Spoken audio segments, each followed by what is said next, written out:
ভিতরে ঢোকার পর দেখতে পারি গোটা হল ফাঁকা। আমরা সেটা তখনো অবধি কেউ এসে পৌঁছায়নি। বলেন কি?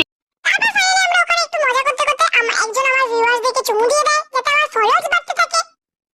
না না, কাজটা ঠিক হয়নি। তারপর অপেক্ষা করতে করতে ফাইনালি আমরা চলে যাই ফুচকা খেতে। আর ফুচকা খেতে গিয়ে কি একটা মজার ঘটনা ঘটে তোমরা দেখো। ওখান থেকে কাকুটা তাড়িয়ে দেয়, কারণ তখনও অবধি কাকুর আলু মাখা খুব কমপ্লিট অন্যায় হয়েছে। তারপর ওখানে দাঁড়িয়ে আমরা অপেক্ষা করতে করতে দেখতে পাই আমাদের জুনিয়র গুলো চলে এসেছে। আর ওখানে জুনিয়রদেরকে হাত নাড়িয়ে আমরা ডাইরেক্ট চলে আসি ফুচকা খেতে। আর ফাইনালি